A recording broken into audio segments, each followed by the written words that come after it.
नमस्कार, जय हिंद। स्वागत है आप लोग का मेरे यूट्यूब चैनल गोपाल पीडिया पे। तो मंथली करंट अफेयर के इस सीरीज में आज हम लोग फरवरी 2022 के करंट अफेयर के बारे में चर्चा करेंगे और उससे संबंधित जो है स्टैटिक जीके के बारे में भी देखेंगे।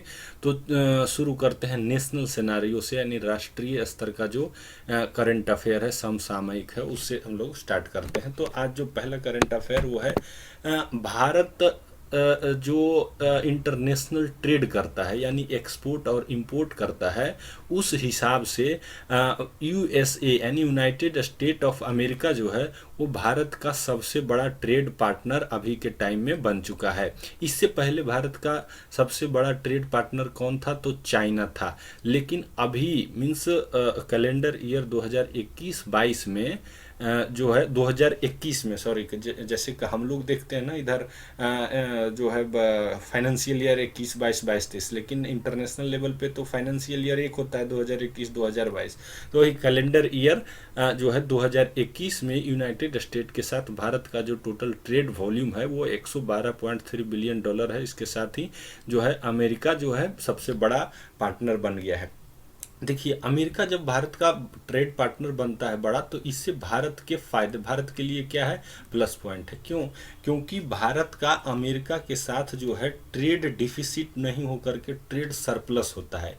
यानी अमेरिका भारत जो है एक्सपोर्ट ज़्यादा करता है, इंपोर्ट कम करता है। ठीक इसी का उल्टा चाइना के साथ होता है। भारत जो है चाइना एक्सपोर्ट कम करता है और भारत जो है चाइना में एक्सपोर्ट कम करता है और चाइना भारत में एक्सपोर्ट ज़्यादा कर देता है। जिस कारण से भारत का जो ट्रेड डिफिसिट होता है टोटल, उसमें सबसे ज़्यादा जो है चाइना के साथ ही भारत का होता है। इसीलिए जो है भारत को यूनाइटेड स्टेट के साथ जो है अच्छा संबंध बनाए रखना भारत की मजबूरी है, क्योंकि उसका भारत का जो एक्सपोर्ट को कंज्यूम करने के साथ साथ भारत के लिए एक अपॉर्चुनिटी भी क्रिएट करता है, क्योंकि बहुत सारे इंडियंस अमेरिका में रहते हैं और वहाँ काम करते हैं। नेक्स्ट है कि India has become first country in the world to administer a DNA vaccine.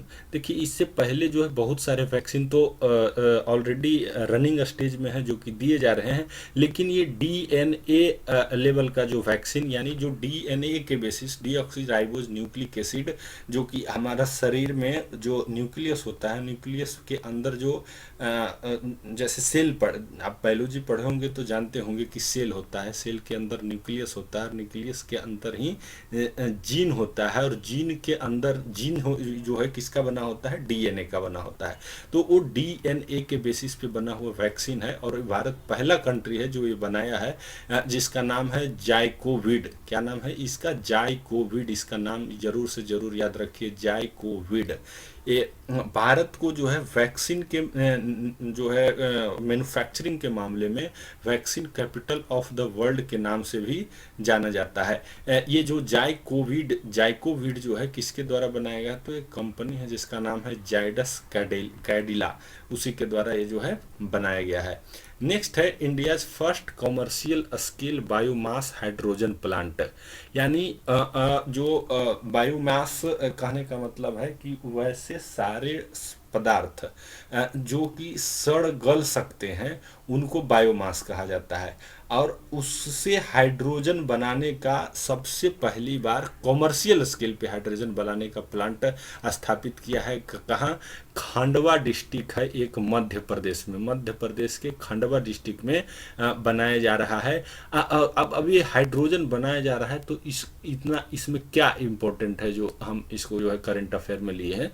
तो हाइड्रोजन को जो फ्यूचर फ्यूल के नाम से जाना जाता है, फ्यूचर फ्यूल, फ्यूचर भविष्य का ईंधन। क्योंकि देखिए, अभी जो फोसिल फ्यूल्स हैं, फोसिल फ्यूल्स का मतलब जो आप डीजल है, पेट्रोल है, एलपीजी है, सीएनजी है, ये सारे क्या है? Fossil fuel. इनका स्टॉक है, ये कभी ना कभी फ्यूचर में जाकर के क्या होंगे? खत्म होंगे। दूसरा, इस फोसिल फ्यूल्स के जलने के बाद जो है पर्यावरण को बहुत नुकसान होता है। तो देखिए, सरकार जो इंटरनेशनल लेवल पे एक मुहिम चलाया गया कि जो है फोसिल फ्यूल के इस्तेमाल को कम कर दीजिए, और जो प्रयास में ये हाइड्रोजन ईंधन जो है बहुत काम कर सकता है। हाइड्रोजन और पीरियोडिक टेबल आपके ध्यान में होगा, तो पीरियोडिक टेबल का जो पहला एलिमेंट है वो कौन है? हाइड्रोजन। हाइड्रोजन में एक जो है प्रोटॉन होता है और एक न्यूट्रॉन होता है। हाइड्रोजन एकमात्र एलिमेंट है जिसके नाभिक में कोई न्यूट्रॉन नहीं होता है, सिर्फ प्रोटॉन और इलेक्ट्रॉन होता है।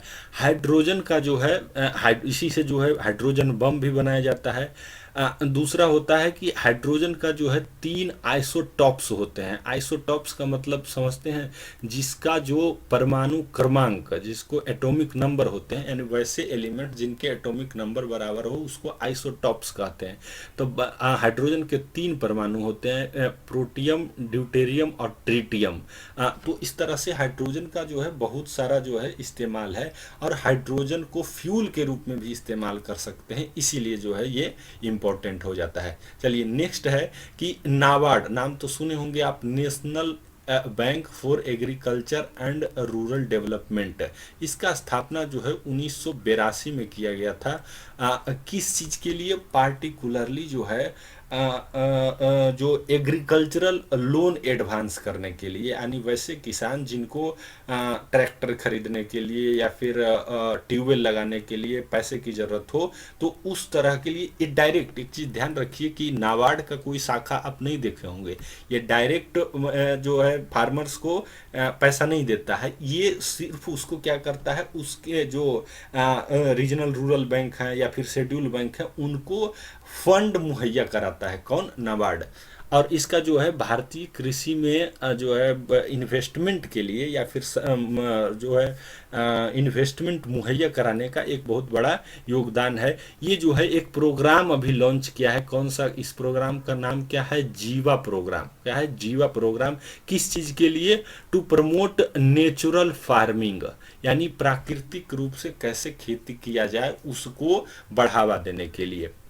देखिए, पहले अगर आम भारत की स्थिति देखें तो जो 60s के बाद का जो पीरियड है, यानी 1960 से 1970 का जो पीरियड है, 60 में भी 65 आ जाइए, 1965 से 1970 का जो पीरियड है वो भारत में जो है रिवॉल्यूशन का, जिसमें कि सबसे ज़्यादा जो है फर्टिलाइज़र का इस्तेमाल किया गया। उससे पहले जो है बहुत कम जो है फर्टिलाइज़र का इस्तेमाल किया जाता था, नेचुरल फार्मिंग ही होती थी। गाय का गोबर, गाय जितने भी जानवर हैं उनका गोबर का मैक्सिमम इस्तेमाल किया जाता था। इस तरह से जितने जो है नेचुरल तरीके से थे। लेकिन जब ग्रीन रिवॉल्यूशन हुआ, ग्रीन रिवॉल्यूशन होने के बाद जो है फर्टिलाइजर का मैक्सिमम उपयोग होने लगा, जिस कारण से उर्वरा शक्ति, देखिए मिट्टी का उर्वरा शक्ति जो है मतलब उसका जो फर्टिलिटी का जो कैरेक्टर है, गुण है, वो ज़्यादा उत्पादन कीजिएगा तो उतना ही तेज़ी से उसका ह्रास होगा।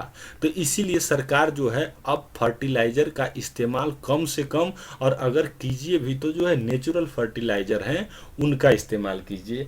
देखिए अभी तो आदत लग गया है सारे लोगों को फर्टिलाइज़र इस्तेमाल करने का, तो ये धीरे धीरे ही उसको मिनिमाइज किया जा सकता है, एकाएक ख़त्म नहीं कर सकते हैं। एकाएक अगर ख़त्म कीजिएगा तो अगर आप कहीं हाल श्रीलंका जैसा ना हो, श्रीलंका जो जिस स्थिति से अभी जूझ रहा है उसके लिए एक कारण ये भी है, क्या? फर्टिलाइज़र का वहाँ एकाएक बंद कर देना। चलिए नेक्स्ट है, union minister R K Singh has announced India will achieve zero diesel use in agriculture and replace fossil fuel. देखिए दोनों सेम से ही संबंधित है, इसीलिए दोनों को एक जगह रखा गया है। अब ये दोनों सेम कैसे है संबंधित? कि भारत में एग्रीकल्चर, जैसे जो गांव में बिजली है वहाँ पे जो है डायरेक्ट बिजली के माध्यम से, यानी वहाँ से कनेक्शन लेकर के, पोल पर से कनेक्शन लेके लोग मोटर लगा देते हैं और मोटर लगा करके पानी चलाते हैं। अगर बिजली पहुँच गया तब ना, और पहुँच भी गया तो बिजली का सप्लाई जो है कंटिन्यूअस होना चाहिए, तभी तो किसान उसको जो है मोटर चला करके अपना खेत पटाएगा। इससे पहले क्या होता था कि बोरिंग, जो ट्यूबवेल जो चलता था वहाँ पे बड़े बड़े बोरिंग का इस्तेमाल किया, और बोरिंग में क्या दिया जाता है, जो है डीजल के माध्यम से वो चलाया जाता था। तो सरकार जो है इंश्योर कर रही है कि 2024 तक, कब तक, 2024 तक एग्रीकल्चर सेक्टर में जो डीजल या फोसिल फ्यूल का जो इस्तेमाल होता है उसको जो है पूरी तरह से बंद कर दिया जाएगा। और किस किस से बंद किया जाएगा, तो रिन्यूएबल एनर्जी, जैसे देखते होंगे सोलर पैनल हर जगह लगाया जा रहा है, आप उसी से चलाइए और उसी से अपना खेत पटाइए। इसी क्रम में अभी देखे होंगे फोसिल ये जो है कार जो फोसिल फ्यूल के जलने से जो कार्बन डाइऑक्साइड, इससे सबसे ज़्यादा होता है सीओ, कार्बन मोनोऑक्साइड, और कार्बन डाइऑक्साइड, जो कि दोनों ये जो है ग्रीन हाउस इफेक्ट के लिए रिस्पॉन्सिबल है। तो सरकार जो है अभी इथेनॉल ब्लेंडिंग का नाम सुने होंगे, इथेनॉल ब्लेंडिंग, इथेनॉल जो है ये पेट्रोल के साथ, डीजल के साथ 10% अभी जो है सरकार टारगेट रखी थी कि 10% 2022 तक, 2022 के अंत तक मिला देगी। हालांकि टारगेट से पहले ही सरकार ने इसको फिक्स कर दिया। इससे क्या होगा इथेनॉल ब्लेंडिंग करने से, कि जो किसान गन्ना उपजाते हैं उनको तो फायदा होगा ही, क्योंकि डायरेक्ट जो है मैन्युफैक्चरर, इथेनॉल मैन्युफैक्चरर उनसे खरीद लेगा।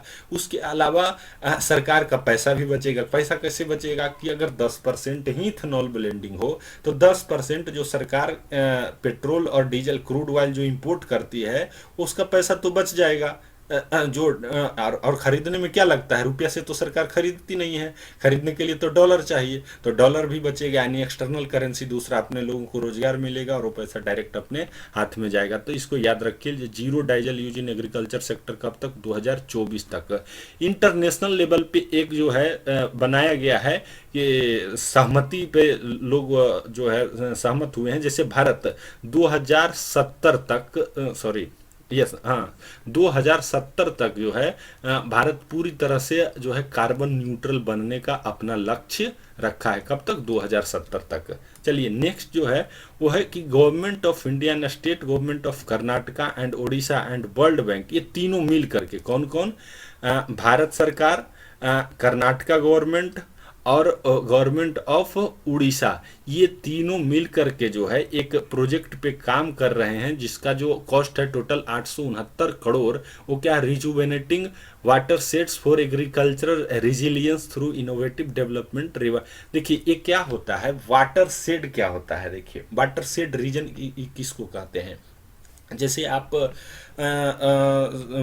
पश्चिमी घाट तो सुने होंगे, जैसे अरेबियन सी के एलोंग, अरब सागर जो है, अरब सागर के एलोंग दक्षिण, उत्तर से दक्षिण जो पहाड़ है उसी को कहते हैं वेस्टर्न घाट, या उसी को सह्याद्री पर्वत भी कहते हैं। जब मानसून जब आता है तो सह्याद्री के यानी वेस्टर्न घाट के यानी पश्चिमी घाट के पश्चिम के तरफ तो बारिश पड़ती है, लेकिन पूरब के तरफ बारिश नहीं पड़ती है। तो वही पूर्वी इलाका को क्या कहते हैं, वाटर शेड रीजन कहते हैं उसको। वाटर शेड रीजन में के पानी के अभाव में क्या होता है, वहाँ खेती नहीं हो पाती है। तो उसमें किस तरह से खेती किया जाए, यानी वहाँ रह रहे किसानों को किस तरह से मजबूत किया जाए, उनको नया नया टेक्नोलॉजी के माध्यम से उसी पे काम करेगी। कौन, इस स्कीम का नाम क्या है, reward rejuvenating water said for agriculture resilience through innovative development. देखिए हिंदी भी अगर इसका पढ़िएगा ना तो आपको नहीं याद रहेगा, इसलिए इसका बेहतर है कि इंग्लिश ही पढ़िए। नेक्स्ट है कि जो Indian institute of technology IIT के नाम से जो मशहूर है, और सिर्फ ये इंडिया में ही नहीं मशहूर है, इंटरनेशनल लेवल पे भी इसका जो है काफ़ी इज्जत है, ठीक वैसे ही जैसे इसरो वगैरह का इज्जत है। तो ये जो है आईआईटी अपना पहला ब्रांच आउटसाइड इंडिया खोला, ये बहुत इंपॉर्टेंट है, इसको याद रखिएगा। और ये कहाँ खोला है, यूएई में, यूनाइटेड अरब अमीरात में खोला है, जो है एक डील के तहत। तो इसको याद रखिए, इस तरह से क्वेश्चन पूछा जा सकता है कि कौन से कंट्री में आईआईटी ने अपना पहला एक्सटर्नल ब्रांच खोला, तो ये है यूनाइटेड अरब अमीरात, संयुक्त अरब अमीरात। ये 7 अमीरातों का एक ग्रुप है, जैसे उसी में से एक है अबू धाबी, जो जिसको बोलते हैं दुबई। नेक्स्ट है कि यूनियन मिनिस्टर जो अभी union minister for rural development यानी ग्रामीण विकास मंत्रालय जो और पंचायती राज विकास मंत्रालय भी हैं, गिरिराज सिंह, उन्होंने नरेगा के लिए ओम्बडसमैन ऐप का जो है लॉन्च किया है, यानी इसको लोगों के बीच में रखा है। अब इसमें दो शब्द है, एक है ओम्बडसमैन और नरेगा। नरेगा तो आपको पता है national rural employ guarantee scheme, जिसके तहत जो है लोगों को काम सरकार की जो है कंपलसरी रूप से हर लोगों को जिनको रोजगार की जरूरत है 100 दिन का रोजगार देना ही है। इसी को कहते हैं national rural employment guarantee scheme. इसको अभी जो है मनरेगा के नाम से भी जाना जाता है। महात्मा गांधी इसके आगे जो है लगा, Mahatma Gandhi national rural employment guarantee जो है स्कीम। तो इसमें अब ओम्बडसमैन क्या है, तो ओम्बडसमैन का मतलब होता है, अगर आप जिसको लोकपाल कहते हैं, इसको सीधा सीधी में समझे तो ओम्बडसमैन जो है इसका जो आया है ओरिजिनेशन, ये जो स्कैंडिनेवियन कंट्री से पूछता है एग्जाम में भी कि ओम्बडसमैन का कॉन्सेप्ट कहाँ से है, तो स्कैंडिनेवियन कंट्री। स्कैंडिनेवियन कंट्री में 3 कंट्री आते हैं, स्वीडन हो गया, फिनलैंड और नॉर्वे। और स्पेशली तीनों में से कौन, तो स्वीडन से ये आया है ओम्बडसमैन का कॉन्सेप्ट। इसमें जो है ये आपकी कोई अगर शिकायत है तो उस शिकायत पर यहाँ इसके आगे कर सकते हैं, और जो है शिकायत पे ये जांच करने के साथ साथ जो है एक्शन भी लेने में सक्षम है। चलिए नेक्स्ट है ऑपरेशन गंगा के बारे में। याद रखिए कि ऑपरेशन गंगा अभी हाल ही में भारत सरकार के द्वारा चलाया गया था। पार्टिकुलरली देखे तो मिनिस्ट्री ऑफ सिविल एविएशन के द्वारा। कब ये जो है ऑपरेशन गंगा का मकसद क्या है, तो जो रसिया यूक्रेन क्राइसिस है, उस क्राइसिस के कारण यूक्रेन में बहुत सारे छात्र जो है मेडिकल की, भारत के मेडिकल की पढ़ाई वहाँ कर रहे थे, जिस वजह से वो लोग स्टक हो गए, क्योंकि कम्युनिकेशन के साथ साथ जो है आने जाने का भी मार्ग जो है बंद कर दिया गया। इस कारण से भारत सरकार के द्वारा ऑपरेशन गंगा चलाया गया और वहां से बहुत सारे लगभग 18 से 19 हजार विद्यार्थियों को यहां लाया गया। कुछ दिन पहले एक और ऑपरेशन चलाया गया था, ऑपरेशन देवी शक्ति। ऑपरेशन देवी शक्ति कब और कहां चलाया गया था, तो अमेरिका की सेना जब अफगानिस्तान छोड़ रही थी, और इसके बाद जस्ट बाद जो तालिबान है वो जब अफगानिस्तान पे टेक ओवर करना शुरू किया, तो उस समय जो है भारत सरकार अपने राजनयिक जो वहाँ हैं स्थापित, उसके अलावे जो वैसे लोग, भारतीय लोग जो अफगानिस्तान से यहाँ आना चाह रहे थे, और आना चाह रहे थे क्या, हर कोई जो है आना ही चाह रहा था, तो उसमें जो है ऑपरेशन जो चलाया गया था वो है ऑपरेशन देवी शक्ति। ऑपरेशन वंदे भारत का तो नाम आप लोग सुने होंगे। ऑपरेशन वंदे भारत जो चलाया गया था सरकार के द्वारा, वो कोविड-19 के दौरान जो भारतीय जो विदेश में थे और उनको भारत लाने के लिए जो चलाया गया था ऑपरेशन, उसका नाम क्या था, वंदे भारत, ऑपरेशन वंदे भारत। नेक्स्ट है जो करंट अफेयर, वो स्टेट्स से संबंधित है, यानी भारतीय राज्य से संबंधित है। इसमें पहला है भारत का पहला जियोलॉजिकल पार्क, भारत का यानी first geological park in India कहाँ खोला जा रहा है। जगह का नाम है लामहेट, स्टेट का नाम है मध्य प्रदेश, और डिस्ट्रिक्ट कौन सा जगह है, ये जबलपुर, यानी मध्य प्रदेश के लामहेट नामक स्थान पे जो है भारत का पहला जियोलॉजिकल पार्क ऑफ इंडिया का जो है स्थापना किया। Geological survey of India Bharat का जो है इसको हिंदी में कहते हैं भूगर्भ। जियोलॉजी का मतलब होता है, जियोलॉजी एक ब्रांच भी है जिसको भूगर्भ शास्त्र हिंदी में कहते हैं। इसका जो है काम होता है पृथ्वी के नीचे, यानी पृथ्वी जो क्रस्ट है, क्रस्ट, मेंटल और कोर, ये तो तीनों पढ़े होंगे आप ज्योग्राफी में, तो उसी में से जो क्रस्ट और क्रस्ट के बाद मेंटल कोर, इन सबों के अध्ययन करने का जो ब्रांच है उसी को क्या कहते हैं, जियोलॉजी, और करने वाले को जियोलॉजिस्ट। तो उसी से संबंधित जो पार्क हैं तो उसी को जो है नाम दिया गया है जियोलॉजी, यानी उस जियोलॉजी से, भूगर्भ शास्त्र से संबंधित ही वहाँ जो है आपको देखने को मिलेगा। ऐसा नहीं कि वहाँ जाइएगा और खोजिएगा कि जो है झूला मिले, तो वो झूला मिलने वाला नहीं है। कहाँ खुला है, लामहेद। नेक्स्ट है कि होशंगाबाद, 3 जगह का नाम याद रखिए, ये होशंगाबाद, शिवपुरी और बाबी, ये जो है 3 जगह का नाम जो है चेंज किया गया है, कि इसके दर ये तीनों जगह कहाँ है, मध्य प्रदेश में। होशंगाबाद का नाम जो है नर्मदापुरम, क्योंकि आपको पता है नर्मदा नदी जो है बिंद और सतपुड़ा के बीच हो करके और पश्चिम की ओर बहने वाली जो नदी है नर्मदा और ताप्ती, दो ही नदी है, तो उसी नर्मदा नदी के नाम पे इस होशंगाबाद का नाम क्या कर दिया गया है, चेंज करके नर्मदापुरम कर दिया गया है।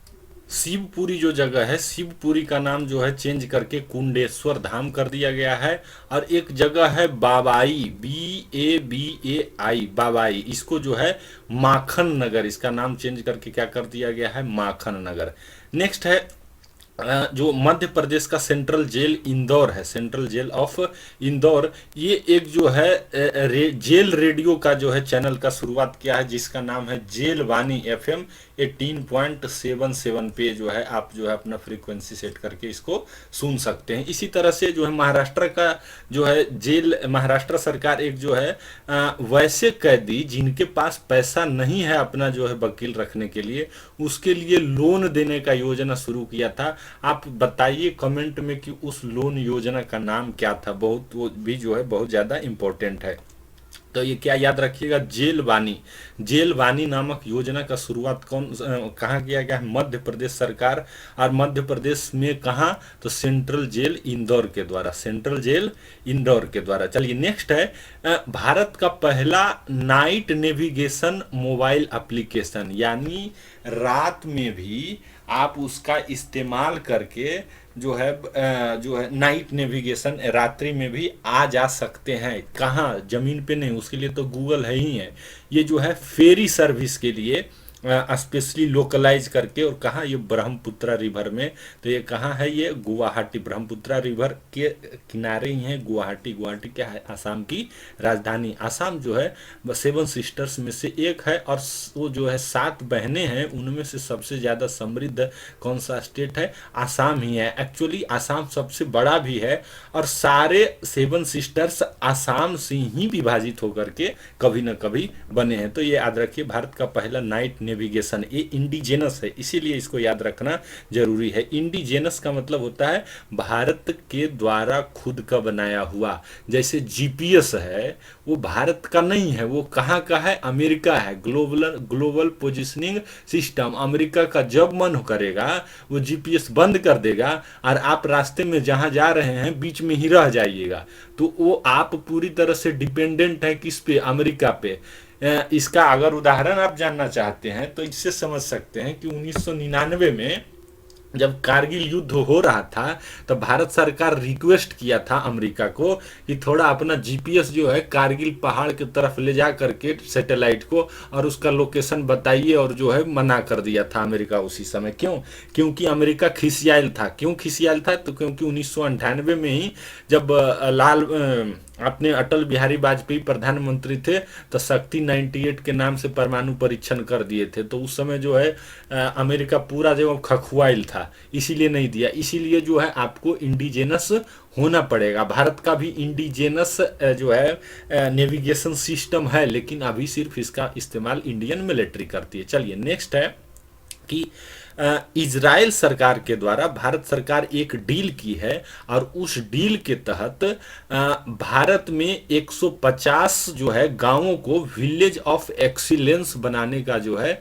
प्रयास किया जाएगा। टोटल जो है कुल मिलाकर के 12 राज्यों में, यानी 12 राज्यों के 150 गांवों को विलेज ऑफ एक्सीलेंस बनाने का जो परियोजना भारत सरकार और कौन सी सरकार करेगी, गवर्नमेंट ऑफ इजराइल। देखिए, अगर प्रेरणा लेनी है या सीख लेना है तो आप इससे ले सकते हैं, किससे, इजराइल से। इजराइल जो है यहूदियों का एकमात्र देश है। और ध्यान रखिए, यहूदी अभी जितने भी धर्म हैं वर्तमान में पृथ्वी पे, उन सभी धर्मों में से अगर सबसे पुराना धर्म कोई है तो वो यहूदी धर्म है। यहूदी धर्म से ही सारे धर्मों का जो है लिंक है, और कहीं ना कहीं यहूदी धर्म से ही सारे धर्मों का जन्म है। जो मतलब अगर आप इधर का इंडिया का छोड़ दें, तो आप चीन का छोड़ दें, तो आप जो अरेबियन पेनिनसुला से या मिडिल ईस्ट से जो भी धर्म का इनिशिएशन हुआ है, जो धर्म वहाँ से चले हैं, खास करके जो यहूदी क्रिश्चियन और मुस्लिम, ये तीनों धर्म जो है आपस में जुड़े हुए हैं। और इन तीनों में जो सबसे पुराना कौन है? यहूदी धर्म है। और इनका एकमात्र बहुत छोटा सा देश है ये इजराइल। और ये इजराइल इनको भी वो मर्सी पे दिया गया था द्वितीय विश्व युद्ध में, ब्रिटेन के सहयोग से वो जगह इनको दिलाया गया। और वो भी बंजर जगह था, लेकिन ये लोग इतने काबिल हैं कि उस बंजर जगह को इतना खूबसूरत बना दिए। आप एक टर्म सुने होंगे, हाइड्रोपोनिक्स। हाइड्रोपोनिक्स का मतलब होता है जल संवर्धन, यानी जमीन नहीं है तो ये लोग पानी में खेती कर लेते हैं। इनके पास पानी नहीं है तो टेक्नोलॉजी बना ली है, समुद्र के पानी को ही जो है रिफाइन करके और उसको पी लेते हैं। तो कहा जाता है कि जब आप नीड में होते हैं, किसी चीज का जरूरत होती है, आप वल्नरेबल होते हैं, आप विलुप्त होने के कगार पे होते हैं, तब आपका दिमाग सबसे ज्यादा काम करता है। और वही बात आप यहाँ देख सकते हैं। इसके चारों ओर, इजराइल के चारों ओर खूंखार बैठा हुआ है। शेर तो नहीं कर सकते हैं, लेकिन खूंखार बिलाड़ बैठा हुआ है। और वो जब मौका मिलता है इजराइल को झपट्टा मार के जो है खा जाने का कोशिश करता है।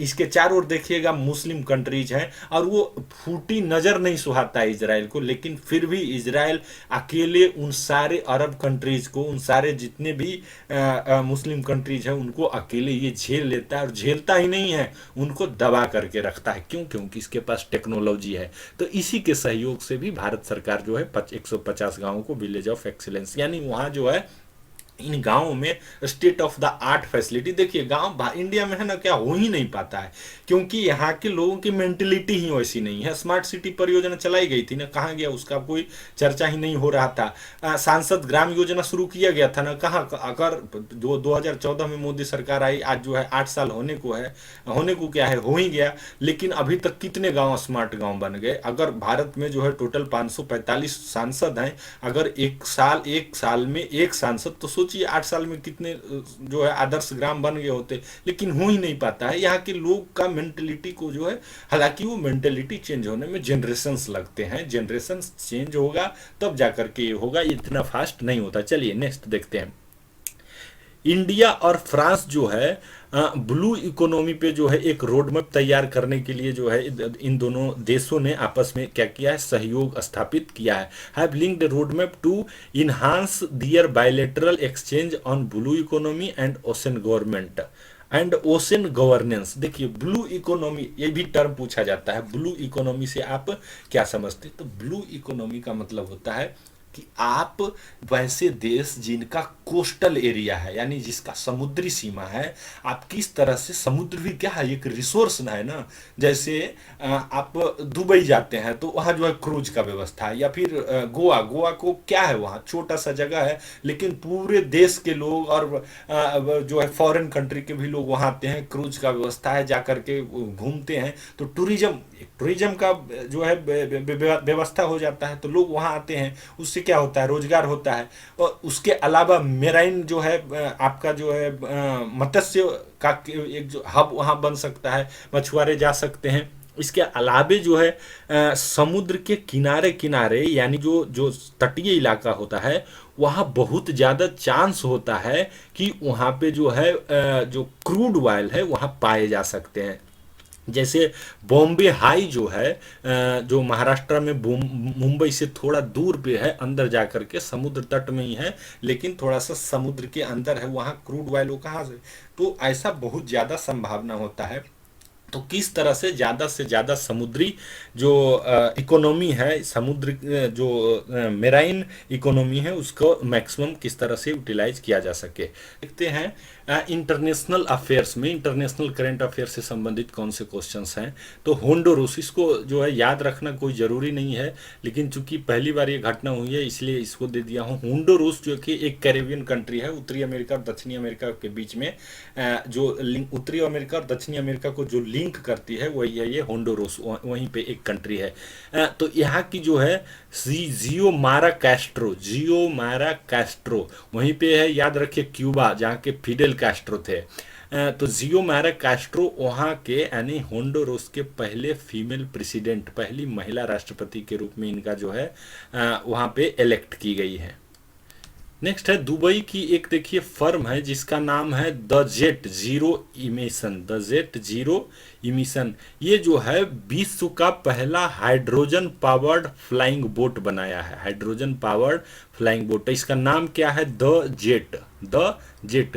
देखिए दुबई वगैरह है ना, जो एक टूरिज्म को अट्रैक्ट करने के लिए एक से एक इनोवेशन कर रहा है। इसमें देखिए टूरिज्म तो बढ़ेगा, दूसरा ये हाइड्रोजन पावर्ड है, यानी इसमें ईंधन के रूप में हाइड्रोजन का इस्तेमाल किया जाएगा, जो कि इसका जो कार्बन इमिशन होता है जीरो, हाइड्रोजन से जो हाइड्रोजन ईंधन को जलाने से कार्बन इमिशन बहुत कम होता है, नगण्य के बराबर होता है। तो कहाँ ये हुआ है? सबसे दुबई में विश्व का पहला हाइड्रोजन पावर्ड फ्लाइंग बोट। क्या है? Hydrogen powered flying boat. चलिए नेक्स्ट है, चाइना जो है हर साल को अलग अलग ईयर के रूप में सेलिब्रेट करता है। तो उसी तरह से ये जो है 2022 को किस रूप में सेलिब्रेट कर रहा है? तो year of tiger. Year of tiger ये कब? तो 1 फरवरी 2022 से जो है 31 जनवरी 2023 तक, 31 जनवरी 2023 तक ये जो है ईयर ऑफ टाइगर के रूप में सेलिब्रेट करता है। इसके पीछे मकसद होता है कि जो जिस भी जीव जंतु या जानवर से संबंधित तो ईयर को सेलिब्रेट करता है, उसके प्रति लोगों में अवेयरनेस, उसके प्रति लोगों में संवेदना जागृत करना होता है। जैसे लास्ट ईयर जो है ईयर ऑफ ऑक्स के रूप में सेलिब्रेट किया था चाइना ने। चलिए नेक्स्ट है इंटरनेशनल करंट अफेयर में कि इंग्लैंड की जो महारानी है एलिजाबेथ, वो विश्व की सबसे लंबी शासन करने वाली मोनार्क बन गई है। ये जो है लगातार 70 बार जो है 70 साल तक, लगातार 70 साल तक इन्होंने शासन किया। ये पीछे छोड़ दी किसको? लुई 14वें। लुई 14वें कहाँ के शासक थे? फ्रांस के शासक थे। लुई 14वें, लुई पूछा भी जाता है कि लुई, फ्रांस के शासक को क्या कहा जाता है? लुइस। रूस के शासक को क्या कहा जाता था? तो वहां के शासक को कहा जाता था जार। ये लुइस 14वें जो थे, इनका कहना था कि मैं ही भगवान हूं और मेरा आदेश ही क्या है? कानून है। लुई 14 में कहाँ के सबसे ज्यादा दूसरे नंबर पे ये थे। अभी इनको यानी इनसे भी ज्यादा लंबे काल तक जो है एज ए मोनार्क काम किए हैं। कौन? क्वीन एलिजाबेथ द्वितीय। अब ये मोनार्की सिस्टम देखिए, इंग्लैंड में कहने को सिर्फ मोनार्की है। भारत में जो स्थान प्रेसिडेंट का है, हालांकि वैसा नहीं कर सकते हैं कि वही स्थान जो है इंग्लैंड में वहाँ की महारानी का है, क्योंकि भारत में प्रेसिडेंट का जो है चुनाव होता है, भले ही इनडायरेक्ट रूप से हो, लेकिन चुनाव तो होता ही है। लेकिन यूनाइटेड किंगडम में तो ऐसा नहीं है, वहाँ तो ये परंपरागत है।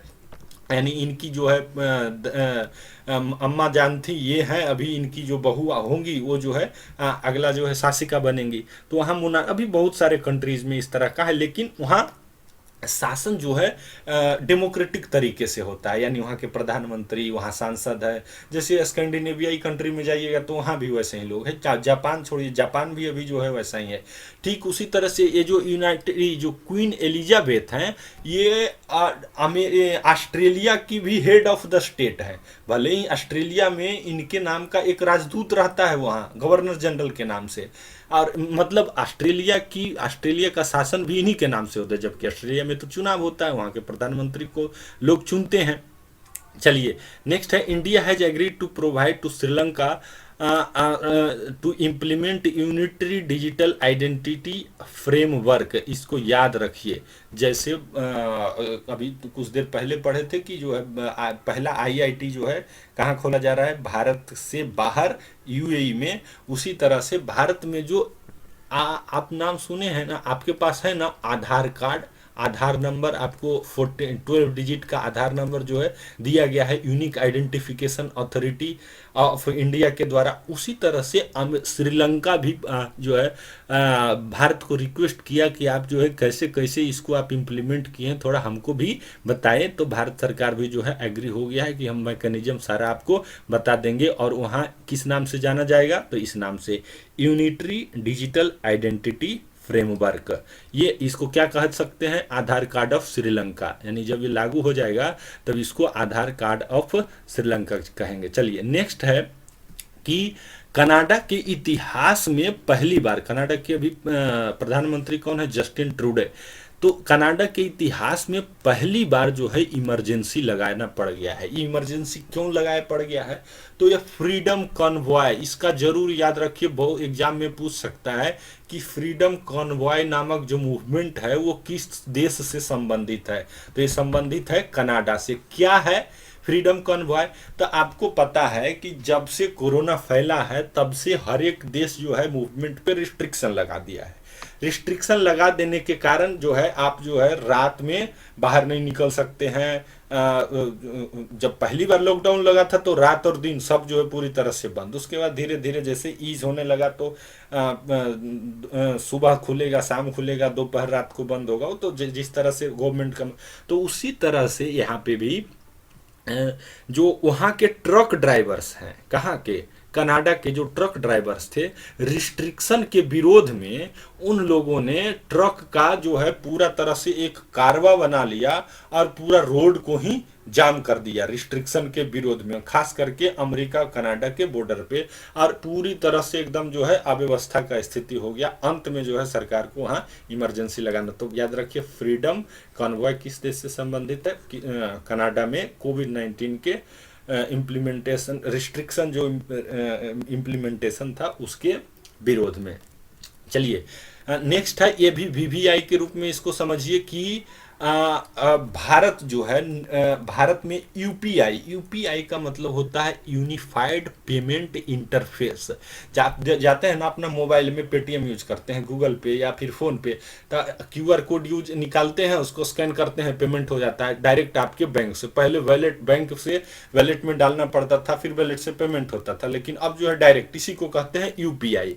तो भारत के बाद नेपाल पहला देश होगा जो कि भारत का यूपीआई पेमेंट सिस्टम को जो है शामिल करने का या एडॉप्ट करने का, लागू करने का अनुमति दे दिया है। इसको कंट्रोल कौन करता है, तो NPCI, national payment corporation of India, इसका स्थापना हुआ था 2008 में, और इसी का इंटरनेशनल आर्म है, उसको कहा जाता है एनआईपीएल, यानी एनपीसीआई इंटरनेशनल पेमेंट लिमिटेड। ये जो है पेमेंट गेटवे प्रोवाइड करता है। तो ये जो है एनपीसीआई का इंटरनेशनल आर्म, इस ये जो है करार किया है किसके साथ, नेपाल। तो पूछ सकता है ना कि कौन से देश ने पहला, वो कौन सा पहला देश है जो भारत का यूपीआई सिस्टम को अडॉप्ट करने पे राजी हो गया है, तो वो कौन है, नेपाल राजी हो गया है। विथ गेट, वहाँ का जो पेमेंट सिस्टम है वो उसका नाम क्या है, GPS, gateway payment service, gateway payment service. ये कहाँ का है, नेपाल का है। भारत का क्या है, यूपीआई, यूनिफाइड पेमेंट इंटरफेस। यहीं पे एक और दूसरा भी याद रखिए कि यूएई, यूएई भी रेडी हो गया है, तैयार हो गया है कि हम जो है भारत का यूपीआई जो सर्विस है, यूपीआई जो सिस्टम है उसको अडॉप्ट करेंगे। चलिए नेक्स्ट है इजराइल, जो है अभी कुछ देर पहले हम पढ़े थे, फिर इसके बारे में पढ़ेंगे। इजराइल, इजराइल का जो राजधानी है कहाँ है, जेरूसलम है। काफी विवादित जगह है जेरूसलम पे, सारे लोग दावा करते हैं। जेरूसलम को पवित्र भूमि के नाम से जाना जाता है। जेरूसलम पे मुसलमान लोग दावा ठोकते हैं, यहूदी लोग दावा ठोकते हैं, और ईसाई लोग भी दावा ठोकते हैं। इजराइल का जो करेंसी है वो न्यू शेकेल है। तो इजराइल जो है सक्सेसफुली सी डोम, यहाँ जो है सी डोम का परीक्षण किया है। सी डोम क्या है, एक नेवल एयर डिफेंस सिस्टम है। आप तो एक नाम सुने ही होंगे आयरन डोम का। आयरन डोम संबंधित है किस चीज से, ये है जो स्थल पे, यानी स्थल भाग पे जो भी मिसाइल आता हो, यानी जो एयरबोर्न अटैक होगा उसको कंट्रोल, उसको देख लेता है कौन, ये आयरन डोम। एकदम तैयार रहता है, जैसे ही कोई उधर से आना होता है तुरंत ये भी एक्टिवेट करता है और उसको इन द मिड वे, यानी वो उड़ते उड़ते ही उसको खत्म कर देता है, न्यूट्रलाइज कर देता है। उसी के बेसिस पे सी डोम का जो है क्या किया है, ये परीक्षण किया है सक्सेसफुली, कि अगर समुद्री, जैसे अब इजराइल में, अब ये जो आयरन डोम तो इधर लगा हुआ है स्थलीय भाग पे, अगर कोई समुद्र की तरफ से हमला कर दे तो उसके लिए क्या तैयार कर देगा, अब सी डोम जो है तैयार कर दिया गया है। चलिए नेक्स्ट है रशियन प्रेसिडेंट, रूस के प्रेसिडेंट जो है व्लादिमीर पुतिन, ये यूक्रेन का पूर्वी भाग और जो रूस का पश्चिमी भाग में सटा हुआ दो इलाका है, दोनेत्स्क और लुहांस्क। इसको व्लादिमीर पुतिन ने अपने पार्लियामेंट में स्वतंत्र देश घोषित कर दिया गया है, इंडिपेंडेंस ऑफ सेपरेट रीजन। इसको रिकॉग्निशन प्रोवाइड कर दिया, रिकॉग्निशन दे दिया है। और यही शुरुआत हुआ क्या, रूस और यूक्रेन के बीच जो है खतरनाक युद्ध का। और ये युद्ध कब तक चलेगा इसको कोई पता नहीं। कहां से शुरू हुआ था, तो इस दोनों जगह का नाम याद रखिएगा, दोनेत्स्क और लुहांस्क। ये जो लड़ाई है एक्चुअली में शुरू हो गया था 2014 में ही। 2014 में ही रूस जो है क्रीमिया पे आक्रमण कर दिया था। क्रीमिया कहाँ है, तो रूस के नीचे का एक आइलैंड है क्रीमिया। और 2014 में अटैक करके और उसको अपने अंडर में ले लिया।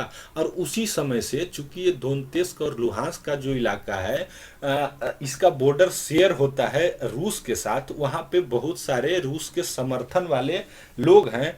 और इसीलिए रूस जो है उसको खर्चा पानी दे करके और वहाँ के लोगों को भड़का दिया और बाद में जो है अपना सैनिक देख के उसको सुरक्षा देने का वादा कर दिया और अपने संसद से उसको रिकॉग्निशन भी प्रोवाइड कर दिया गया। चलिए नेक्स्ट है, कनाडा जो है will be the first country in the world that authorize the use of plant based COVID-19 vaccine. देखिए अभी हम लोग कुछ देर पहले पढ़े थे कि डीएनए आधारित वैक्सीन, उसका नाम क्या था, जाइकोविड। वो कौन बनाया है पहला डीएनए आधारित वैक्सीन, भारत। और प्लांट आधारित कोविड वैक्सीन सबसे पहला बार कौन बनाया है, तो कनाडा, और बनाए ने उसको ऑथराइज भी कर दिया गया है। अब आइए जानते हैं new development bank, NDB, new development bank का जो पहला जो शाखा है भारत में खोला जा रहा है, वो कहाँ खोला जाएगा, तो गिफ्ट सिटी के नाम से एक जाना जाता है। और ये गिफ्ट सिटी का फुल फॉर्म क्या है, Gujarat international financial tax city, Gujarat international financial tax city. ऐसा पूछिएगा एग्जाम में कि गिफ्ट सिटी कौन से राज्य में है, तो गुजरात में एकदम हाईटेक सिटी है, मतलब आधुनिक सुख सुविधाओं से एकदम भरपूर। आपका घर में गैस का कनेक्शन आएगा, जैसे पानी खोलते हैं ना, पानी जो है नल से गिरने लगता है, वैसे ही गैस कनेक्शन मिलेगा, वाटर कनेक्शन मिलेगा, एकदम अंडरग्राउंड पावर कनेक्शन मिलेगा। मतलब वहाँ ओवरहेड वायर नहीं जाएगा, under wire, under the earth, यानी जमीन के अंदर से वायर का जो है।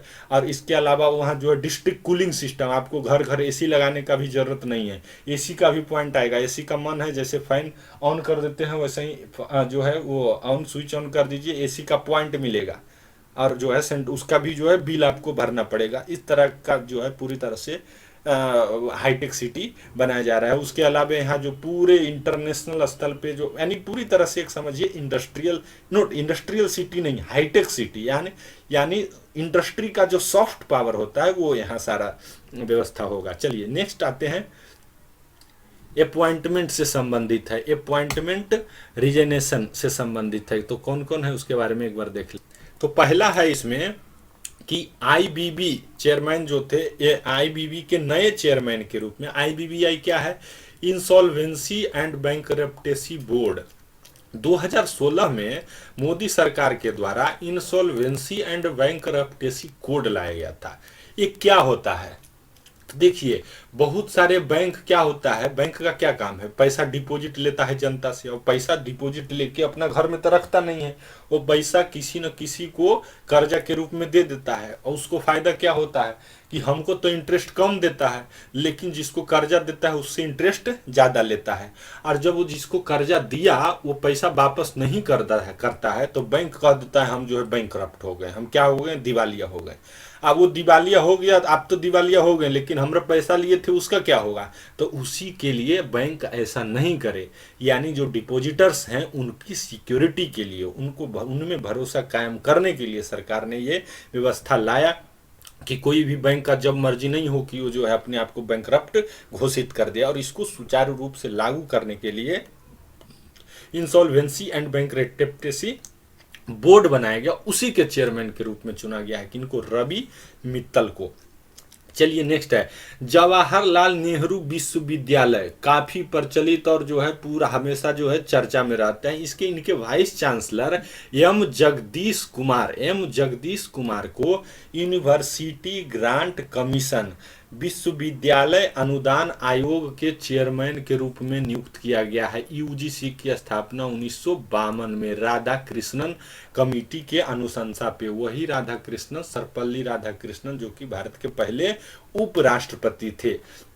जो तो ये जो यूनिवर्सिटी के वाइस चांसलर होते हैं, और सारे वाइस चांसलर के साथ चांसलर कौन होते हैं, सीधे जो है वो गवर्नर के कंट्रोल में होता है। चलिए नेक्स्ट है कि government of India has appointed Sonali Singh, नाम याद रखिए जो है इंपॉर्टेंट है, CAG comptroller general of accounts के रूप में इनको जो है अपॉइंट किया गया है, किनको, सोनाली सिंह को।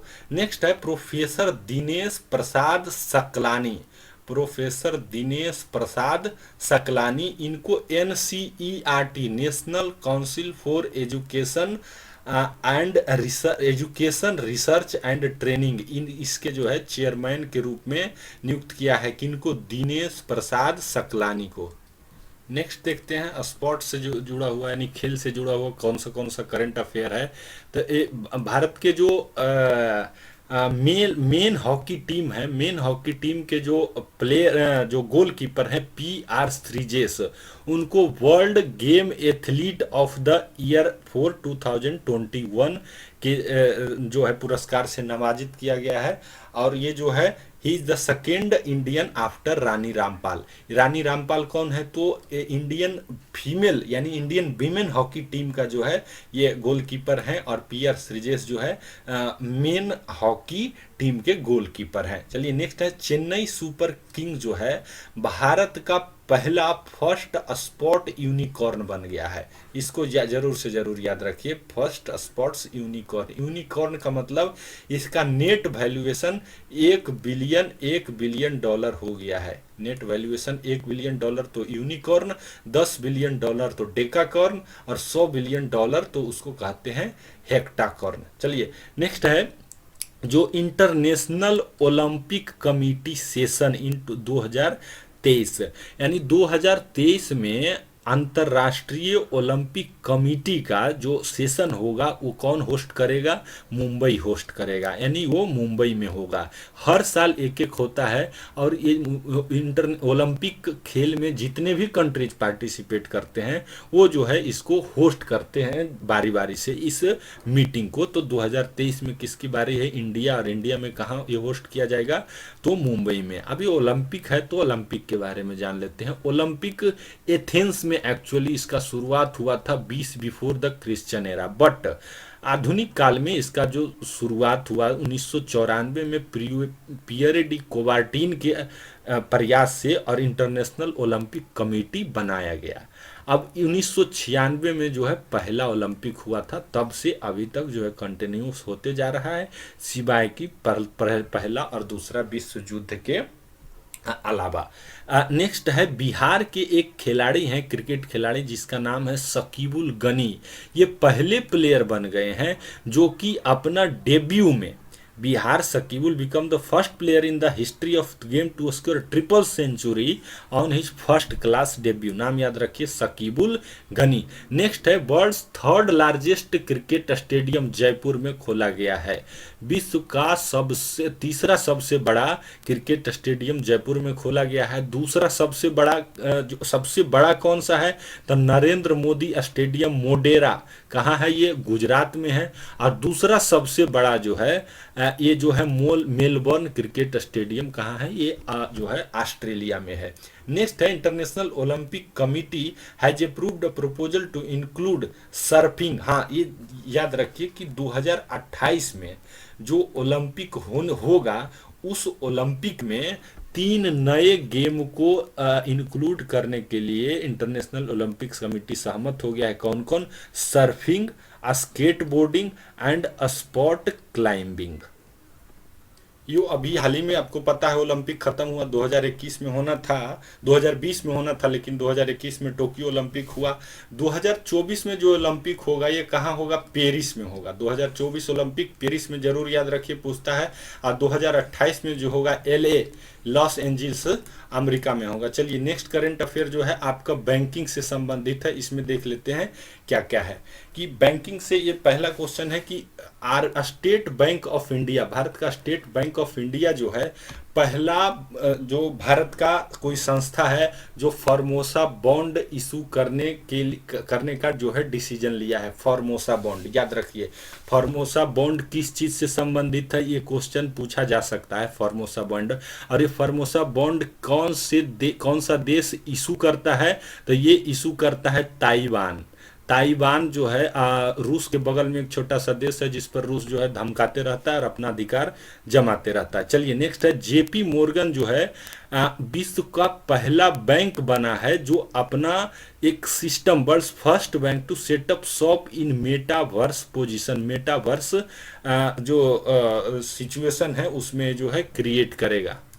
नेक्स्ट जो करंट अफेयर है वो है इंटरनेशनल आईपी इंडेक्स 2022, यानी IP index means intellectual property index. Intellectual property index का मतलब इससे संबंधित है कि कौन सा देश एक साल में सबसे ज्यादा पेटेंट को रजिस्टर कराता है। तो इसमें जो है भारत का पोजीशन बड़ा ही मिनिमल, 55 देशों में से कितना है? भारत का पोजीशन 43 है। किसके द्वारा ये रिपोर्ट रिलीज किया जाता है? तो ये जो है रिलीज किया जाता है, ग्लोबल इनोवेशन पॉलिसी सेंटर है, यूएसए चैम्बर ऑफ कॉमर्स। जैसे भारत का फिक्की है, federation of Indian chamber of commerce of industries, उसी तरह से यूनाइटेड स्टेट्स का है यूएस चैम्बर ऑफ कॉमर्स, उसी के द्वारा ये जारी किया। एक नंबर पे कौन है? यूनाइटेड स्टेट, दूसरे नंबर पे यूनाइटेड किंगडम, तीसरे नंबर पे जर्मनी, चौथा स्वीडन और पांचवा जो है फ्रांस। आपको याद रखना है भारत का पोजीशन कितना है? 43वां है भारत का पोजीशन, 43वां। PFI प्रेस फ्रीडम इंडेक्स में भारत का पोजीशन क्या है? आपको याद होगा 150वां। भारत का पोजीशन क्या है? 150वां है। चलिए नेक्स्ट अब कुछ देखते हैं दादा साहेब फाल्के पुरस्कार के बारे में। अभी जो सरकार के द्वारा घोषणा किया गया दादा साहेब फाल्के पुरस्कार, दादा साहेब फाल्के पुरस्कार इंटरनेशनल फिल्म फेस्टिवल, इसमें जो है कौन कौन से को मिला? दादा साहेब फाल्के पुरस्कार अलग है, जो अभी किनको मिला? रजनीकांत को। इसको भी याद रखिए, किनको दिया गया दादा साहेब पुरस्कार? रजनीकांत को। और Dada Saheb international film festival के दौरान किसको क्या मिला? इसको याद, एक झलक देख लीजिए, आप स्क्रीनशॉट लेके रख सकते हैं। Film of the year Pushpa, झुकेगा नहीं। बेस्ट फिल्म ये जो है शेरशाह जो है, शेरशाह को बेस्ट फिल्म से नवाजा गया है। सिद्धार्थ मल्होत्रा इसमें जो है एक्टर थे। बेस्ट एक्टर रणवीर सिंह को 83 के लिए, 83 जो आधारित है आपका भारत के द्वारा जीता गया पहला वर्ल्ड कप। और बेस्ट एक्ट्रेस कृति सेनन को। चलिए आप इसको स्क्रीनशॉट ले सकते हैं, कोई खास इससे ज़्यादा पूछने का चांस नहीं है, बस आप एक नज़र देखने के लिए आप इसको सिर्फ रखिए। चलिए नेक्स्ट है, विंटर ओलंपिक अभी हाल ही में संपन्न हुआ है। कौन सा देश में संपन्न हुआ है? तो ये बीजिंग में संपन्न हुआ है, विंटर ओलंपिक 2022। ओलंपिक दो तरह का है, ऐसे 3 तरह का होता है। एक ग्रीष्मकालीन ओलंपिक, एक जो है ठंडा वाला ओलंपिक जिसको विंटर ओलंपिक कहते हैं, शीतकालीन ओलंपिक इसको कह सकते हैं, और एक होता है पैरा ओलंपिक। तो जो ग्रीष्मकालीन और शीतकालीन, इन दोनों के बीच का जो डिफरेंस होता है 2 साल का होता है। देखिए जो अभी 2020 में ग्रीष्मकालीन हुआ, फिर ये 2024 में होगा, और फिर 2028 में।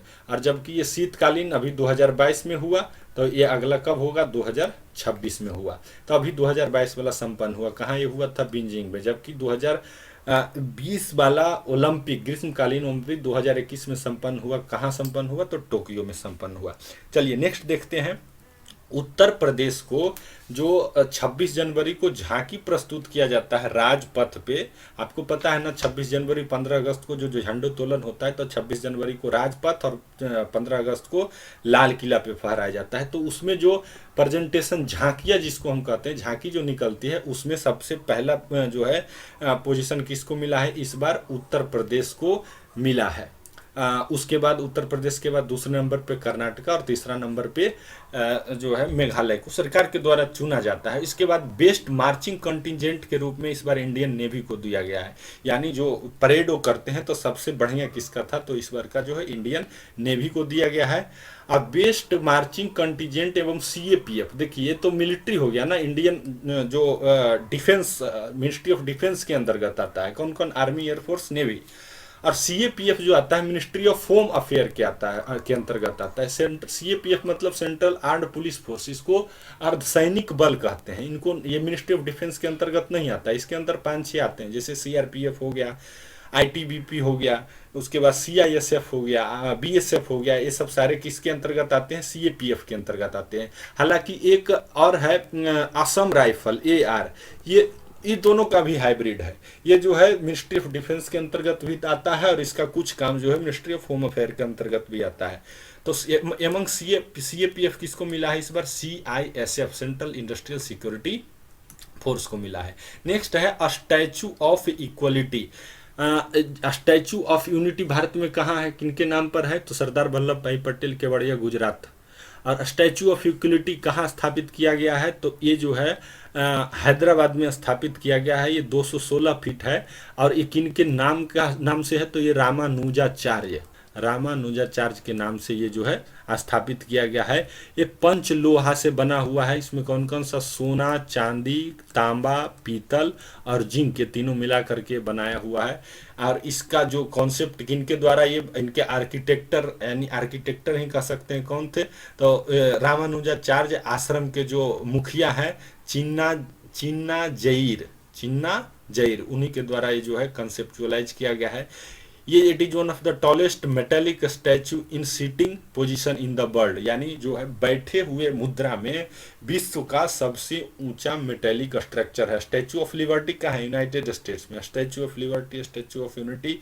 अब ये जो है स्टैचू ऑफ इक्वलिटी 216 फीट ऊंचा है और ये जो है एक बिल्डिंग, एक बेस बनाया गया है, वो जो खुद 54 फीट है, उसका नाम क्या है, तो भद्र बेदी, उसका नाम याद रखिए। यानी जिस बेस पे ये मूर्ति स्थापित किया गया है वो क्या है, भद्र बेदी है।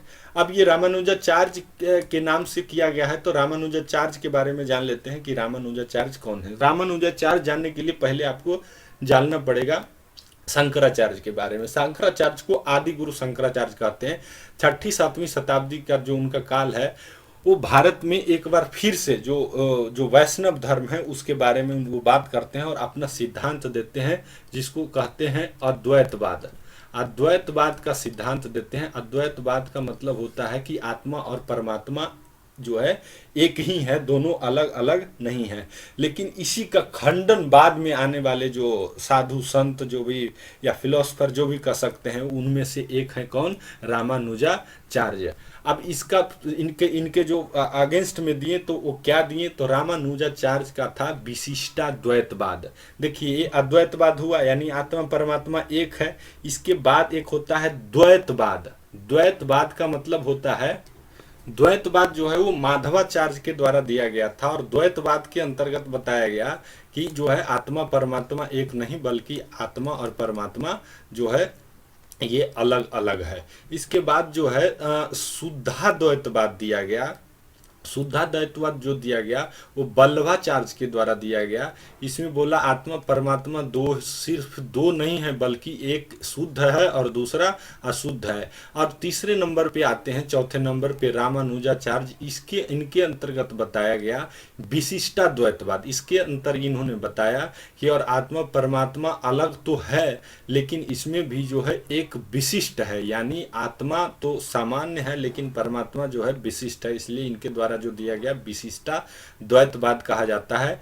और एक और आता है इसी कड़ी में, उसको कहते हैं द्वैताद्वैतवाद। और द्वैताद्वैतवाद जो दिया गया था वो निम्बकाचार्य के द्वारा दिया गया था, उसको सनक संप्रदाय के नाम से भी जानते हैं। चलिए बढ़ते हैं। अंडर 19 वर्ल्ड कप 2022 किसके द्वारा जीता गया, तो ये भारत जीता। कुछ जनवरी वाला में हम लोग पढ़े थे कि अंडर 19 एशियन कप कौन जीता था, भारत श्रीलंका को हरा करके। लेकिन अंडर 19 वर्ल्ड कप इंडिया जीता, किसको हरा करके, तो इंग्लैंड को हराया। भारत के कप्तान कौन थे इसमें? तो एस धुल करके, एस धुल, आप जो है प्रोनाउंसिएशन पे थोड़ा ध्यान दीजिएगा, एस धुल, भाई ए एस यास धुल, ये जो है इन्हीं के कैप्टेंसी में जो है भारत ये जीता। प्लेयर ऑफ द मैच जो है भारत के राज आनंद वाव को मिला, और player of the match of the ICC under 19 2022। Player of the series जो है डेवाल्ड ब्रूज को मिला। ये जो है जीतने वाले भारत के कप्तान लास्ट टाइम जो जीते थे वो थे विराट कोहली। चलिए डिफेंस सेक्टर में कौन कौन सा है इसे थोड़ा अवगत हो लेते हैं। तो जो है भारत का इंडियाज गोवा शिपयार्ड जो है, ये जो है और इंडियन नेवी के बीच एक करार हुआ है जिसके अंतर्गत गोवा शिपयार्ड 5 जो है ऑफशोर पेट्रोलियम व्हीकल का जो है निर्माण करेगा। ऑफशोर पेट्रोलियम व्हीकल का मतलब सीधा अगर समझे तो जो समुद्री तट की सुरक्षा का जिम्मेवारी जो जिसके पास होता है उसको गाड़ी दीजिएगा तभी तो वो सुरक्षा कर पाएगा। तो पानी में तो जो है जिप्सी चलेगा नहीं, जैसे सुरक्षा जो है थानेदार करता है, तो वहाँ पे क्या चलता है, तो उस व्हीकल यानी जिस नाव से जाता है उसको कहते हैं OPV, operational offshore petroleum vehicle, और चूंकि ये कोस्ट गार्ड इस्तेमाल करता है इसलिए इसको कहते हैं CGOPV। इसका नाम क्या होगा कि सक्षम, ये याद रखिए कि सक्षम क्या है, अगर पूछ लेगा सक्षम क्या है, सक्षम किससे संबंधित है, तो नेवी से पहला नंबर। दूसरा नेवी में कौन से ऑर्गेनाइजेशन से, तो उसमें जो है कोस्ट गार्ड से संबंधित है इसका इस्तेमाल। और क्या है मतलब आपसे पूछ लेगा युद्धक जहाज है, या फिर इसमें भी एक कैटेगरी आता है ना युद्धपोत है, तो इसमें क्या है, ये ऑफशोर पेट्रोल व्हीकल है, यानी इसका काम जो है सिर्फ है देख रेख करना, निगरानी करना। चलिए एक जो है ईस्टर्न ब्रिज 6 नाम का जो है एक युद्धाभ्यास होने वाला था। इंडियन एयरफोर्स वहाँ पार्टिसिपेट करनी थी रॉयल एयरफोर्स ऑफ ओमान के साथ, लेकिन भारत जो है उसको जो है अभी सक्सेसफुली उसको कंडक्ट किया है। किसके साथ? ओमान के साथ। ओमान मैप में देखिएगा तो नीचे यमन है, ऊपर में ओमान है, अरेबियन पेनिनसुला में। नीचे में जो है वो यमन है, उसी रास्ते से रेड सी होते हुए जो है स्वेज नहर पार करके और जो है डायरेक्ट भूमध्य सागर में चले जाते हैं। चलिए नेक्स्ट है कि 3rd edition of joint military exercise, इसका नाम याद रखिए एक्स का मतलब होता है एक्सरसाइज धर्म गार्डियन का मतलब ये जो है किसके बीच हुआ, इंडिया और जापान के बीच, भारत और जापान के बीच 27 फरवरी से 10 मार्च एक एक्सरसाइज होता है, एक्सरसाइज इक्यूबेरिन। आप बताइए किस भारत और कौन से देश के बीच होता है एक्सरसाइज इक्यूबेरिन। इसके कारण से भारत का थोड़ा सा विरोध भी हुआ था उस देश में, आप बताइए जो है कमेंट सेक्शन में। चलिए नेक्स्ट है टेक्नोलॉजी से संबंधित है। क्या भारत में अभी तक का जो सबसे जो सुपर कंप्यूटर है उसका नाम क्या है? परम प्रवेगा। ये इंस्टॉल किया गया कहाँ? IIS Bengaluru, Indian institute of sciences Bengaluru में। इसका जो स्पीड जो काउंट करते हैं पेटाफ्लॉप में करते हैं, और एक पेटाफ्लॉप जो होता है उसमें से कह सकते हैं एक पेटाफ्लॉप का सिंपल मतलब होता है 1015 ऑपरेशन पर सेकेंड। सोच सकते हैं कि कितना फास्ट ये होगा, एक सेकेंड में 1015 ऑपरेशन, और 3.3 है मतलब लगभग 3500 ऑपरेशन पर सेकेंड में ये कंप्यूटर कर सकता है।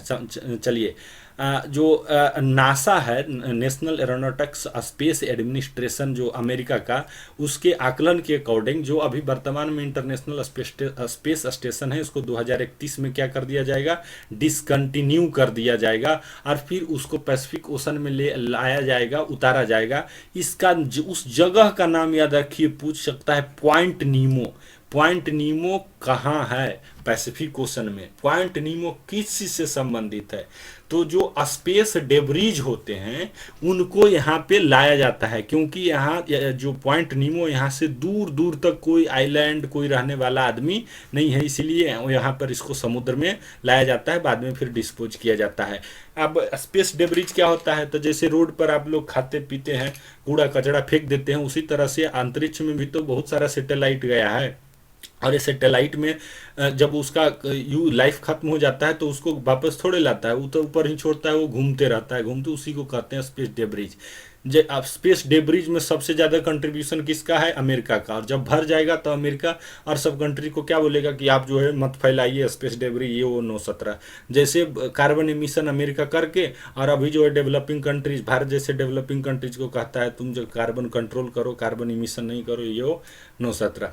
चलिए नेक्स्ट है बुक और ऑथर। फरवरी महीने के दौरान रिलीज्ड कुछ बुक के बारे में आइए जान लेते हैं। ऑपरेशन खत्म, इसको याद रखिए, ये जो है JKLF Jammu Kashmir liberation front का ऑर्गेनाइजेशन जो है, जो सेपरेटिस्ट ग्रुप का है, उसके अगेंस्ट में चलाया गया था इंडियन आर्मी और जम्मू कश्मीर पुलिस के संयुक्त प्रयास से। चलिए नेक्स्ट है ट्रायोलॉजी सीरीज है एक, India that is Bharat, coloniality, civilisation and constitution.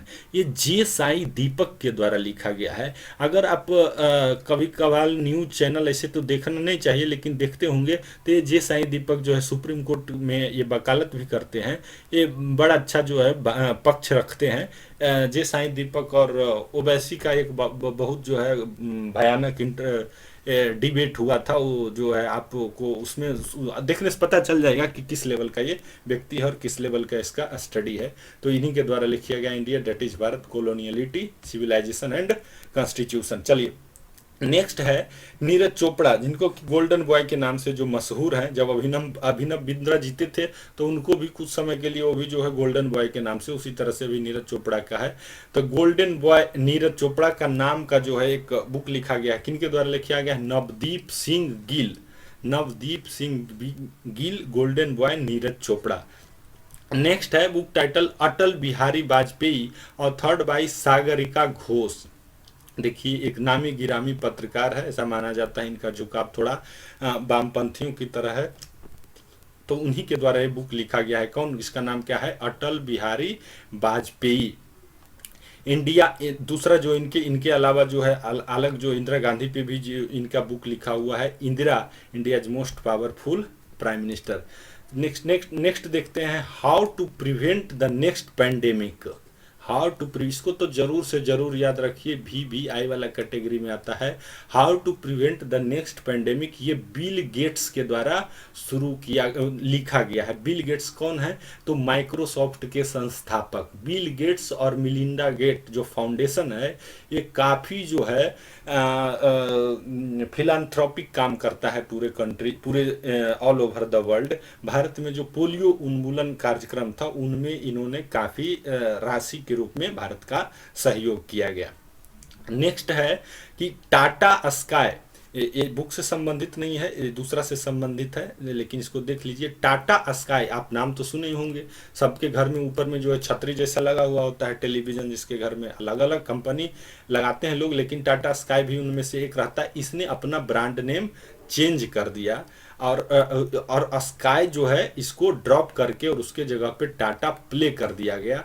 और इसमें ऐड क्या किया गया? तो आप जो है अब वेब सीरीज देखने के लिए मोबाइल का ज़रूरत नहीं है और इंटरनेट का भी ज़रूरत नहीं है। आप घर में जो है OTT का मतलब क्या होता है? ओवर द टॉप, जहाँ पे सारे वेब सीरीज, यानी आपको सेंसरशिप से बचना है। जो CBFC central board of film certification है, उसका कैंची चलाने से बचना है आपको। आपका जो है कटवाना नहीं चाहते हैं तो आप कहाँ से OTT पे फिल्म को रिलीज कर दीजिए। तो वही OTT पर जो फिल्म रिलीज होते हैं उसके साथ ये करार कर लिया है। कौन? टाटा प्ले। टाटा स्काई पहले था, अब टाटा प्ले। और डायरेक्ट ये जो है अब जो है कहाँ दिखाया जाएगा? आपके टेलीविजन पे।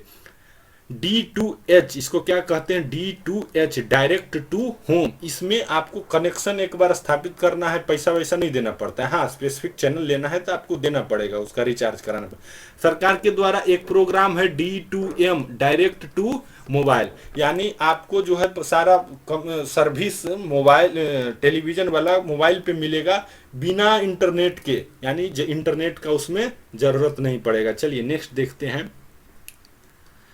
खिजदिया बर्ड सेंचुरी, इसका नाम याद रखिए, खिजदिया बर्ड सेंचुरी कहाँ है, गुजरात में। And Bakhira wildlife sanctuary in Uttar Pradesh have been shortlisted at wetlands of international importance by the Ramsar convention. ये इसका बहुत बार एग्जामिनेशन में पूछा गया है कि रामसर कन्वेंशन किस चीज से संबंधित है, तो ये संबंधित है वेटलैंड से। वेटलैंड का मतलब आर्द्र भूमि, आर्द्र भूमि का मतलब वैसा भूमि जो ना पूरा तरह से जलमग्न हो ना पूरा तरह से सूखा हो, बजबज वाला स्थिति में हो। और ये जो है वातावरण के लिए, इन्वायरमेंट के लिए काफी इंपॉर्टेंट होता है, तो इसको भी शामिल कर लिया गया है। और इस तरह से भारत में टोटल आर्द्र भूमि कितना हो गया, 49। खिजदिया बर्ड सेंचुरी जामनगर, खिजदिया कहाँ है, जामनगर। और दूसरा है बखीरा वाइल्ड लाइफ सेंचुरी, ये कहाँ है, उत्तर प्रदेश में। रामसर एक जगह है, कहाँ, ईरान में। और चूंकि वो कन्वेंशन ईरान में ही हुआ था, रामसर नामक जगह पे, इसीलिए इस कन्वेंशन का नाम ही रख दिया गया रामसर कन्वेंशन। किससे संबंधित है, तो ये जो संबंधित है आपका वेटलैंड से, यानी आर्द्र भूमि से संबंधित है। नेक्स्ट है Aravalli biodiversity park. Aravalli biodiversity park स्थापित करने का डिसीजन लिया गया है, कहाँ, गुड़गांव हरियाणा में। गुड़गांव कहाँ पड़ता है, जिसका नाम चेंज करके क्या कर दिया गया है, गुड़गांव को गुरुग्राम। गुरुग्राम जो है इसका अभी वर्तमान नाम। इसको एक संस्था है, उसका नाम सुने होंगे, IUCN, international union for conservation of nature, यानी प्रकृति के संरक्षण का जो अंतर्राष्ट्रीय संघ है, अंतर्राष्ट्रीय संस्था है, उसी के द्वारा इस अरावली बायोडायवर्सिटी पार्क गुरुग्राम को OECM स्टेटस दिया गया है। OECM का स्टेटस का मतलब है ये प्रोटेक्टेड नहीं है, लेकिन इसको जो है सरकार को सपोर्ट करना चाहिए, इसके डाइवर्सिटी को कंट्रोल कर, डाइवर्सिटी को बनाए रखने के लिए।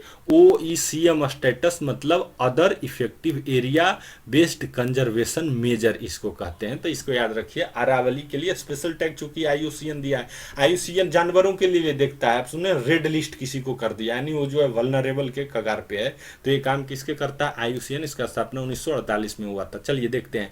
अटल tunnel has been officially certified as world's longest highway tunnel above 10,000 feet by the world book of record. अब ये अटल टनल कहाँ है, ये याद रखिए, Pir Panjal Himalayan range on Leh Manali highway. कहाँ है ये, हिमाचल प्रदेश में। कहाँ है, हिमाचल प्रदेश में।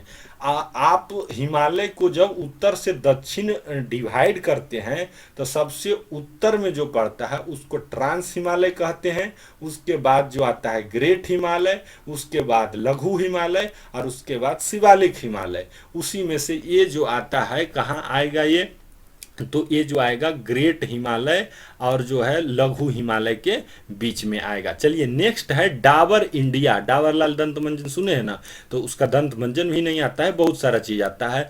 तो ये भारत का become first Indian consumer goods company, इसको FMCG भी बोलते हैं, fast consumer goods company, to completely plastic waste neutral हो गया है ये। यानी ये जो है जितना प्लास्टिक खर्च करता है उसको ये जो है फिर वापस रिसाइकिल करके उसको न्यूट्रलाइज कर देता है। यानी जितना हम खर्च किए प्लास्टिक सामान को बेचने में, फिर वापस उसको ये क्या करता है, कंज्यूमर से खरीदता है और फिर उसको रिसाइकिल करके और फिर वापस जो है सामान उसमें पैकअप होता है। तो कंज्यूमर न्यूट्रलिटी इसको कह सकते हैं। चलिए नेक्स्ट है लद्दाख ऑटोनोमस हिल डेवलपमेंट अथॉरिटी या काउंसिल लेह हैज लॉन्च्ड कुनसियोनमस। इसको थोड़ा याद रख लीजिए, थोड़ा टेढ़ा उधर का नाम तो आपको टेढ़ा ही मिलेगा। कुनसिनोमस स्कीम फॉर डिफरेंटली एबल्ड। इसका जो लद्दाखी वहाँ का जो भाषा है उसके तहत जो है उसमें इसका मीनिंग है equal for all fair for all. Equal for all fair for all किसका मतलब होता है, कुनसिनोमस का मतलब होता है। चलिए नेक्स्ट है दिल्ली कैबिनेट के द्वारा अप्रूव्ड सेटिंग ऑफ भारत का पहला इलेक्ट्रॉनिक वेस्ट इको पार्क बनाने का घोषणा किया गया है। किसके द्वारा? दिल्ली सरकार के द्वारा। इलेक्ट्रॉनिक वेस्ट यानी जो आप मोबाइल इस्तेमाल करते हैं और उसका जो है पीछे वाला कवर खराब हो गया तो उसको फेंक दिए, या फिर ऊपर वाला जो है आपका फ्लिंट जो ग्लास है प्रोटेक्ट करने के लिए जो लगाते हैं वो खत्म हो गया, उसको फेंक दिए। इसके अलावा कंप्यूटर, घड़ी, जो भी है इलेक्ट्रॉनिक आइटम जो है उसको उसी से जो है बनाया जाएगा। Electronic waste eco park. Next, obituaries यानी कौन कौन से महानुभाव जो है इस दौरान मरे। तो एक नाम आता है इब्राहिम सुतार। इब्राहिम सुतार, उनको कबीर ऑफ कन्नड़ कहा जाता है। कन्नड़ भाषा कहाँ की है? कर्नाटक की है। ये भी one of the classical language of India. कौन? इब्राहिम सुतरा, इब्राहिम सुतार, इब्राहिम सुतार नाम याद रखे। कन्नड़ ऑफ कबीर। भारत की महान सिंगर लता मंगेशकर का जो है दुखद निधन हो गया 92 वर्ष की अवस्था में, आप लोग जानते होंगे। Noted industrialist and former chairman of Bajaj auto Rahul Bajaj का निधन हो गया। और वेटरन सिंगर, कौन नहीं इनका गाना और नाम सुना होगा, बप्पी लहरी का निधन हो गया। नेक्स्ट है इंपॉर्टेंट डेज। कौन कौन से डेज जो है फरवरी के मंथ के दौरान जो है इंपॉर्टेंट है। तो अभी अभी वेटलैंड के बारे में हम पढ़े, और वेटलैंड डे कब मनाया जाता है? तो 2 फरवरी को जो है विश्व आर्द्र भूमि दिवस के रूप में मनाया जाता है। वर्ल्ड कैंसर डे 4 फरवरी को मनाया जाता है। किसके द्वारा ये मना घोषित किया गया है? तो union for international cancer control के द्वारा। वेटलैंड डे किसके द्वारा?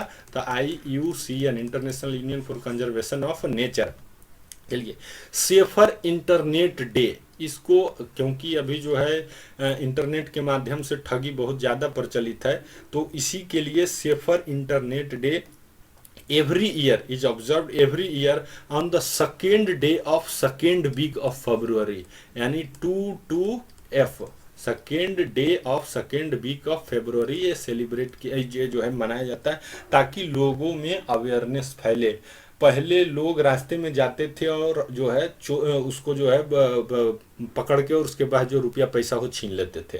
अभी जो है लोग जो है पैसा तो पास में लेके चलते नहीं है, पैसा कहाँ रखते हैं? बैंक में।